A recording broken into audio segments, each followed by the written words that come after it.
El siguiente programa es familiar. Puede contener escenas de violencia moderada. No contiene escenas de sexo. Para mayor comprensión de los menores de edad, debe ser visto en compañía de un adulto responsable.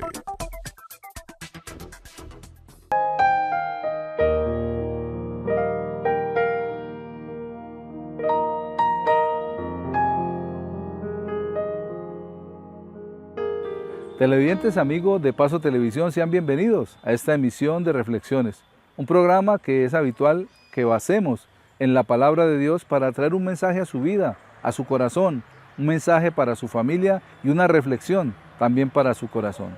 En esta oportunidad, el pastor Jonathan Gutiérrez nos comparte un tema el cual ha titulado El enojo no nos fortalece. Quédese con nosotros.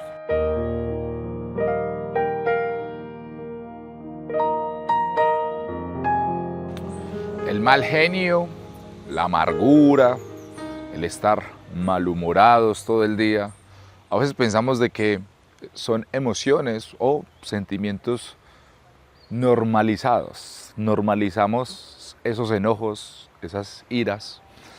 A veces se piensa de que ese mal genio es como territorial. En mi caso, yo soy de Manizales, Calda, y cuando venimos acá a Santander, vemos que por lo general las personas como que mantienen de mal genio, hablan golpeado, y por eso siempre nos aclaran a los que venimos de afuera diciendo no se preocupe, yo hablo así, pensarás que estoy hablando golpeado, pero yo hablo así. Y pensamos de que el mal genio, la ira o el ser bruscos es territorial. Puede que sí, puede que sea cultural, pero en la Biblia vemos que el enojo no es tan normalizado. No ha pasado 4 capítulos de Génesis cuando Dios mismo le está enseñando, en este caso a Caín, lo difícil y lo astuto que es nuestra maldad, nuestro pecado dentro, que por un enojo puede llevar a un asesinato, como lo vimos aquí en Génesis, lo que sería el primer asesinato en la historia. Según el pasaje en Génesis capítulo 4, Dios empieza a cuestionar el enojo de Caín. Pero ¿cómo empezó todo esto? Nos dice el verso 4 que Abel y Caín ofrecieron a Dios ofrendas. El uno era pastor de ovejas, el otro, Caín, era agricultor. Ambos se presentaron delante de Dios con una ofrenda de gratitud. Agradecerle a Dios por muchas razones, pero el problema se agravó cuando dice, el Señor miró con agrado a Abel y su ofrenda, pero no miró con agrado a Caín y su ofrenda.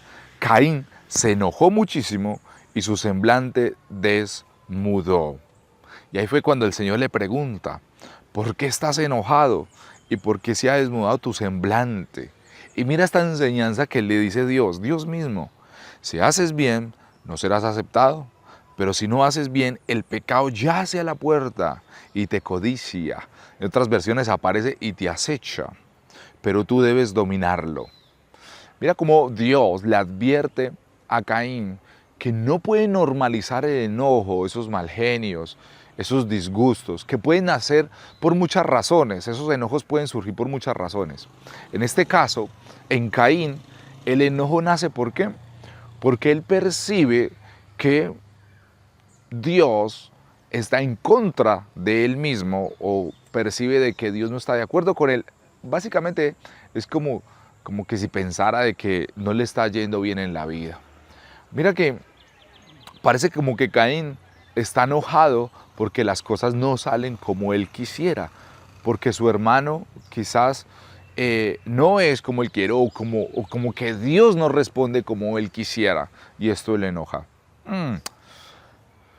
Creo que esto tiene que ver mucho también con nuestros enojos, nuestras iras. ¿Qué es lo que nos enoja? ¿Qué es lo que nos llena como de mal genio? ¿Qué es lo que nos hace levantar como de mal gusto?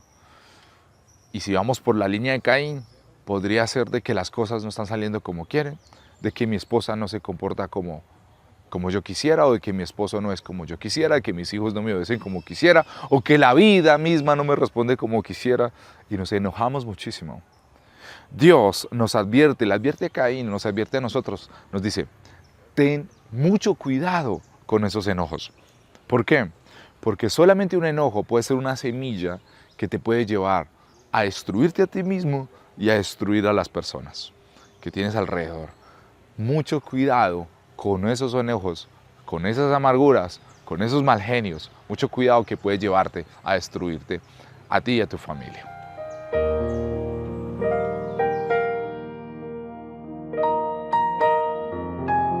Renovados. Cuenta una historia que acerca del águila.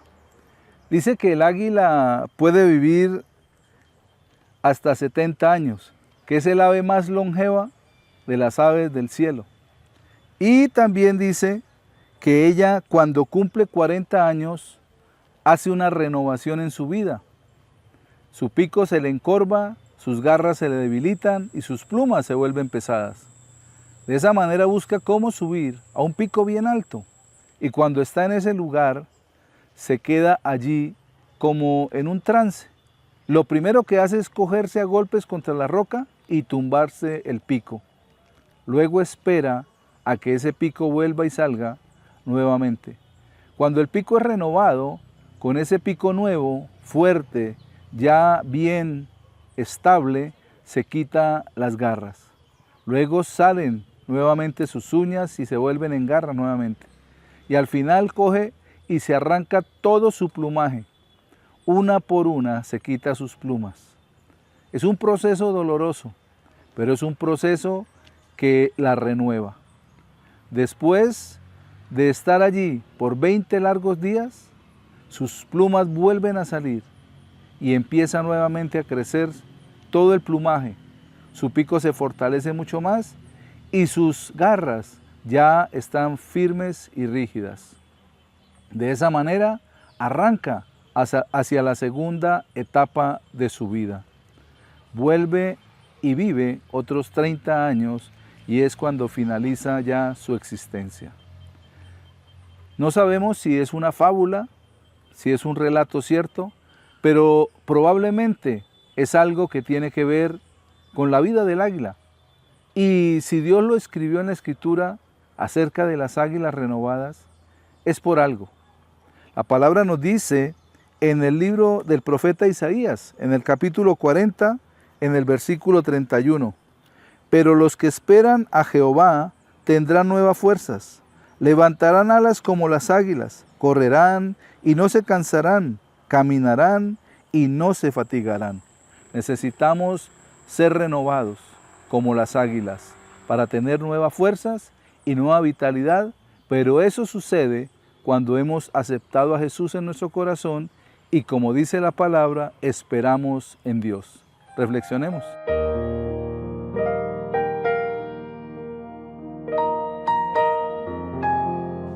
Caín no puso mucho cuidado, ¿sí?, a los consejos que Dios le dio, a la advertencia que Dios le dio, y su enojo empezó a devorarlo, porque el pecado, esa naturaleza de maldad que hay dentro del ser humano, según la Biblia, nos consume, o sea, es decir, que se expande. Una mentira, para sostener una mentira tienes que mantener otra mentira, y otra mentira mantiene otra mentira.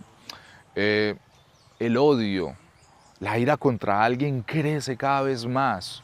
En Caín, este enojo con Dios, con su hermano, nos dice el verso en Génesis, y aconteció que cuando estaban en el campo, Caín se levantó contra su hermano Abel y lo mató.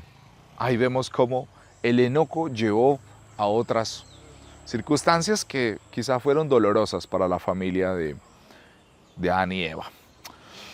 Si tú hablas con personas privadas de la libertad, muchas veces te vas a encontrar con este panorama, que en un momento de enojo, que porque no me dio la vía, que porque me tocó el vidrio del parabrisas, que porque cualquier cosita nos levanta en nosotros unos sentimientos de ira, que en un momento nos controla y de repente hemos agredido a alguien, hemos maltratado a alguien.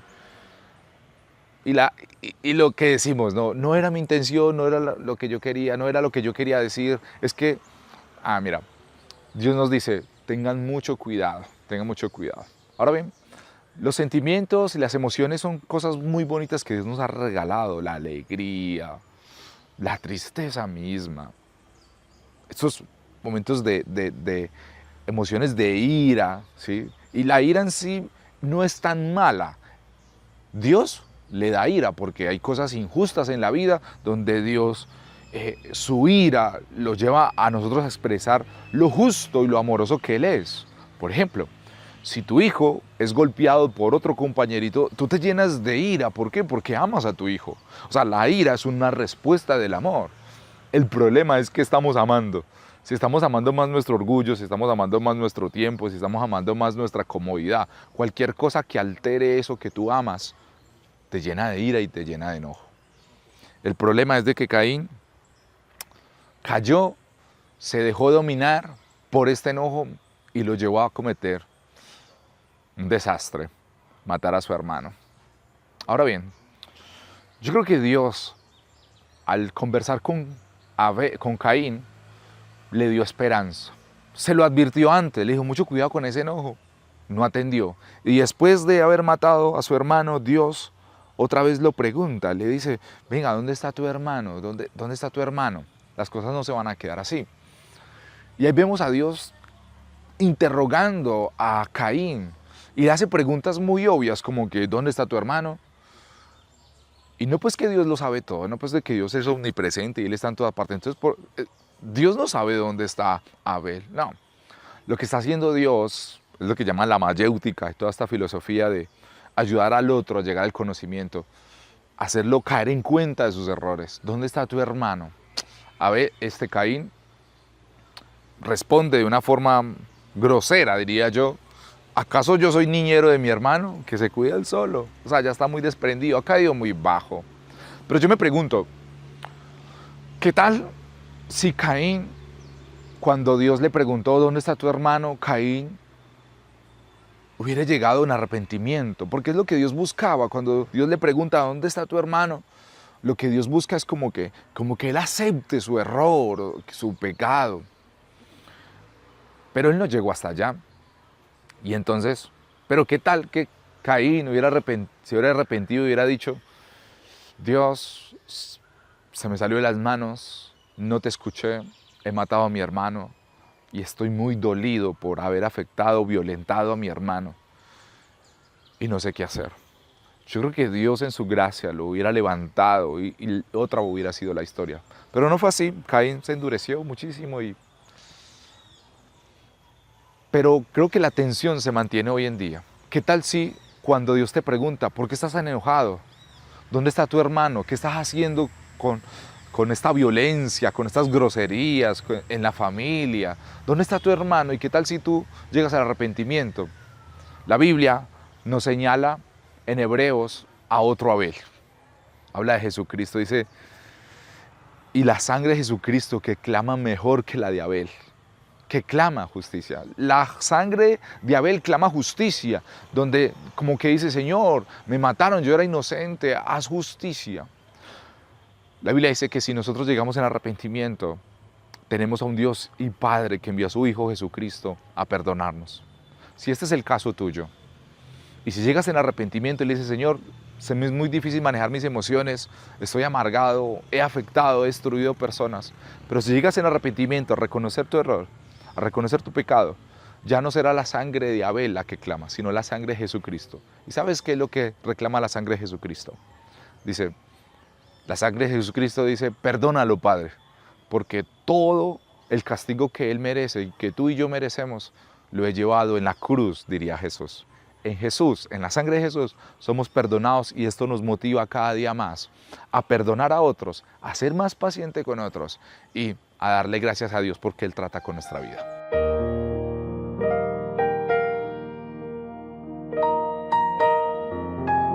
Con el tema que nos comparte el pastor Jonathan, podemos ver cómo la ira y el enojo no nos fortalecen. Muchas veces la gente enojada se cree más fuerte, se cree más capaz, a veces se nubla su mente y su corazón y puede llegar a asesinar, para luego entrar en un arrepentimiento o en un dolor en su corazón. Tal vez, como Caín lo hizo, fue de indiferencia. Dios vino para que él se arrepintiera, se confesara delante de él y dijera, sí, me equivoqué. Pero vemos que el orgullo precede a esa forma de ser, a ese enojo, a esa ira que tenía, y luego viene el pecado. Necesitamos poner todos nuestros sentimientos y emociones delante de Dios para ser manejados por Él y que vivamos una vida en paz. Vamos a un pequeño corte de comerciales y ya regresamos con reflexiones.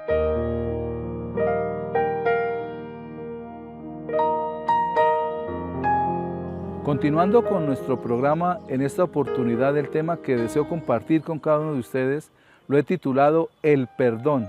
Quédese con nosotros.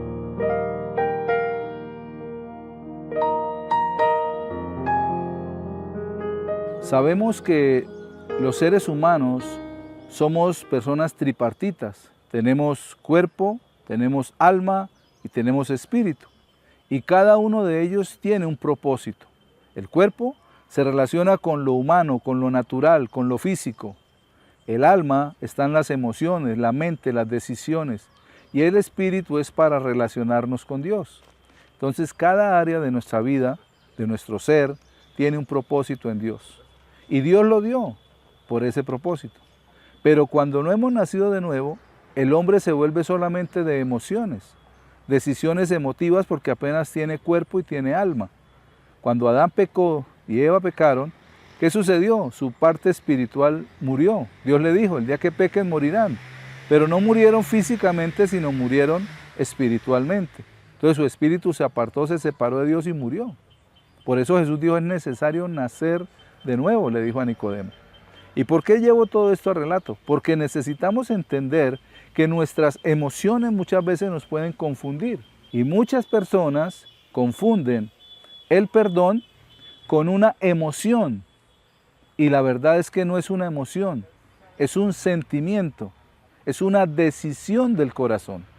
Entonces, cuando miramos la palabra, necesitamos entender que Dios nos llamó para perdonar, que Dios nos llamó para entender que si nosotros vamos a hacer algo a favor de Dios, necesitamos examinar nuestras emociones y saber si no hemos perdonado emocionalmente o si no hemos tomado la decisión de perdonar.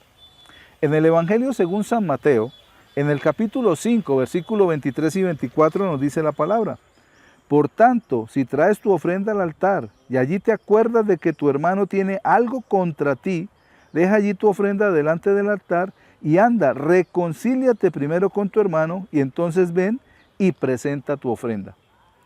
El Señor Jesús nos está diciendo, si cuando vas a hacer algo a mi favor, si vas a dar algo para mí, si vas a sembrar algo y te acuerdas que tu hermano tiene algo contra ti, mire que no es yo contra él, sino él contra mí. ¿Por qué? Porque yo pude ofender, porque yo pude hacer algo indebido y esa persona se ofendió, o sea, porque lo miré de una manera diferente, porque le hablé tal vez golpeado, porque le dije algo que no era, y esa persona se ofendió. Entonces, si yo recuerdo cuando voy a hacer algo a favor de Dios, que si mi hermano tiene algo contra mí, ¿qué tengo que hacer? Dice, dejar lo que estoy haciendo, ir y reconciliarme con mi hermano. Y esa reconciliación que dice la palabra, dice que nosotros necesitamos ir, andar, o sea, tomar una decisión de ir y reconciliarnos. ¿Por qué? Porque el perdón es una decisión y no una emoción. Entonces, lo que el Señor Jesús está refiriendo es que debemos que reconciliarnos con los demás. No debemos andar disgustados con todo el mundo. Hay muchas personas que ni el perro le mueve la cola porque andan disgustados a toda hora. Llegan a la casa, golpean todo. ¿Y por qué sucede esto? Porque emocionalmente están afectadas, porque no han perdonado. Y cuando esa persona decide perdonar, así la otra persona no esté presente, su alma descansa, su corazón se apacigua. Entonces es importante entender que ese perdón no es una emoción. Ay, es que yo no siento perdonar. Nunca lo vamos a sentir. Tenemos que tomar la decisión en nuestro corazón de decir, oiga, tengo que perdonar, voy a perdonar y voy a reconciliarme. Ah, que la otra persona no quiere. Bueno, delante de Dios le estoy perdonando, estoy pidiéndole a Dios que lo perdone y que me perdone por haberlo ofendido o por haberme ofendido a esa persona. Y voy a descansar, soy yo. La palabra es muy clara cuando dice que no nos unamos en yugo desigual. Si una persona anda llena de ira, llena de rabia, llena de emociones fuertes y yo me relaciono con ella y yo paso a obedecer o a ser como ella es, me estoy uniendo en ese yugo desigual y Dios me llama a mí, no a ser como Él, sino a ser como Jesús, a perdonar y tomar decisiones que apacigüen las aguas.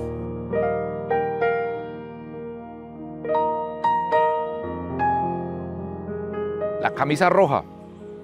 Cuenta la historia, esas historias de los reyes antiguos, que un rey tenía a su hijo, el príncipe, y lo quería casar a las malas. Y este príncipe se escabullaba para no hacerse casar con ninguna doncella, ningún reino. Y el príncipe se fue a la guerra y llegó de la guerra muy sucio, ensangrentado, con su playera de su tiempo ensangrentada. Y a este príncipe le pareció bien hacer un decreto en el reino, decir, la mujer en estas aldeas, en este reino, la mujer que me pueda limpiar la camisa o la playera y dejarla blanca como la nieve, esa será mi esposa. Llegaron todas estas mujeres del reino y empezaron a rotarse la camisa y a lavarla, pero ninguna pudo lavar esta camisa y dejarla blanca como el príncipe quería. Resulta que en una casa donde hay dos hermanitas, una menor que la otra, muy pobres ellas, y resulta que la hermana mayor toma la camisa y echa algunos productos misteriosos, herencia de su abuela o de su nona, y lava la camisa y le quedó limpia.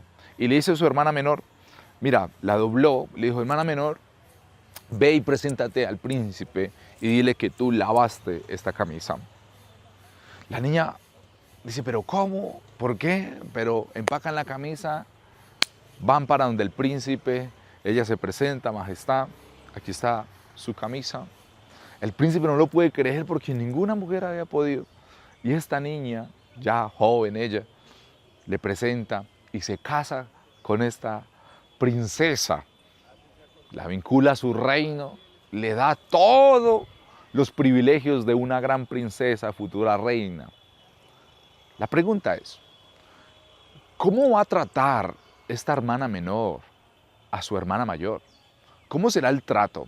¿Será que se va a olvidar de ella? ¿Será que nunca más le va a volver a hablar? ¿Será que va a decir, es que este reino, todo lo que yo tengo, lo he trabajado, es por mi fuerza que yo he hecho esto y lo otro?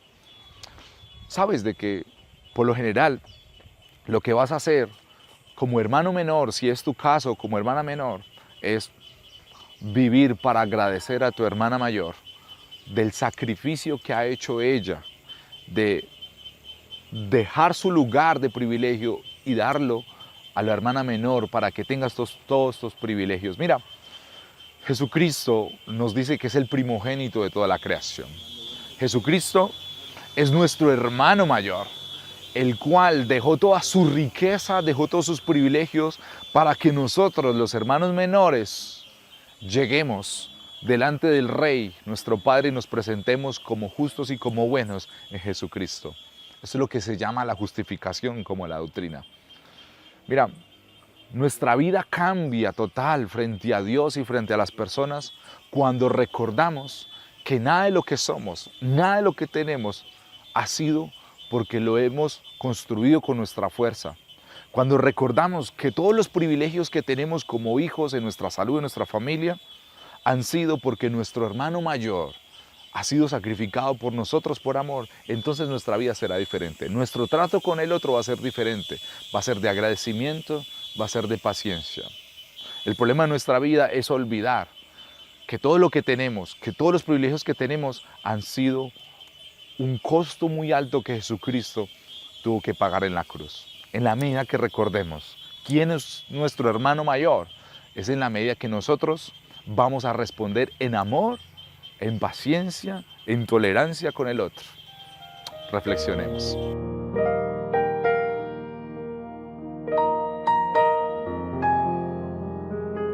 Cuando decidimos perdonar, nos hacemos al lado de Dios, porque Dios es un Dios perdonador. Miremos lo que nos dice la palabra en el Evangelio según San Mateo, en el capítulo 6, versículo 12.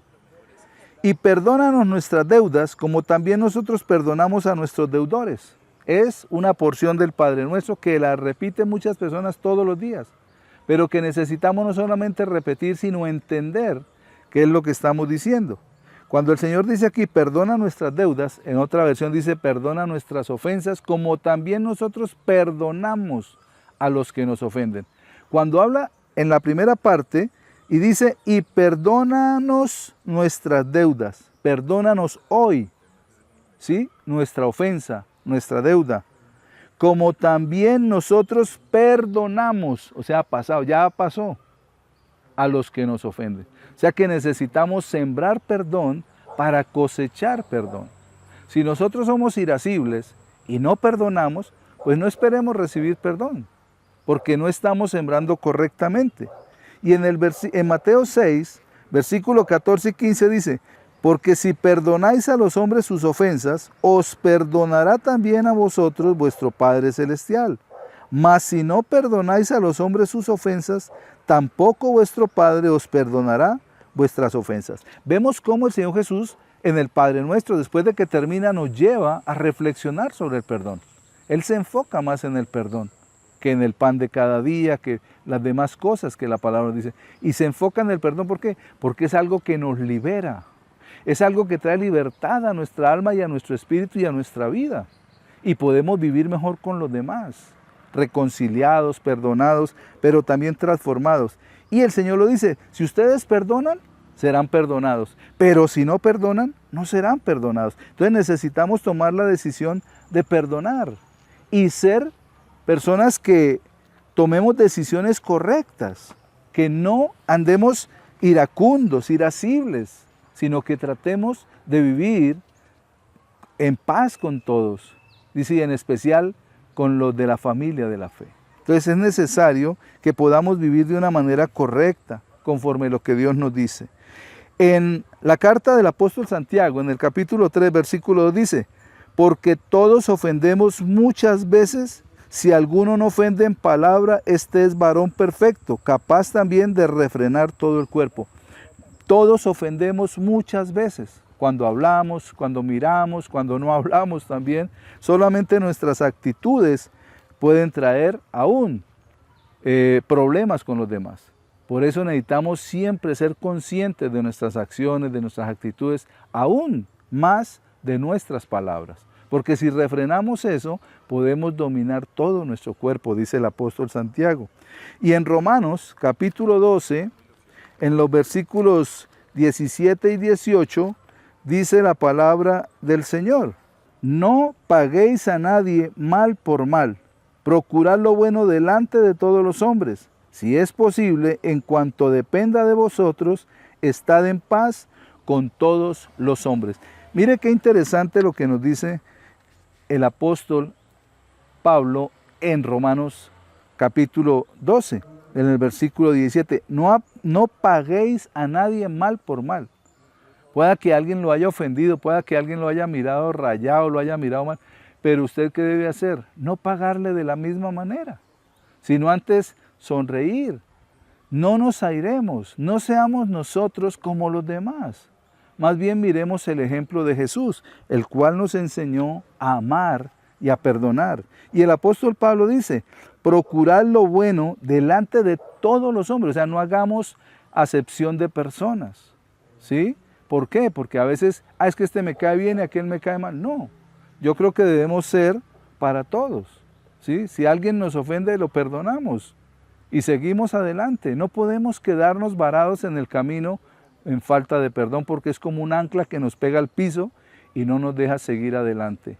Muchas veces cuando no perdonamos, perdemos las oportunidades más valiosas, sobre todo que Dios nos oiga para perdonarnos y bendecirnos. Y termina diciendo, si es posible, en cuanto dependa de vosotros, estad en paz con todos los hombres. Qué interesante que de nuestro corazón salga paz. Somos pacificadores. Que no haya guerra, que no haya problemas en nuestro corazón para ir a desbordarlo sobre otros, sino que a través de la palabra el Señor traiga paz para que seamos portadores de paz.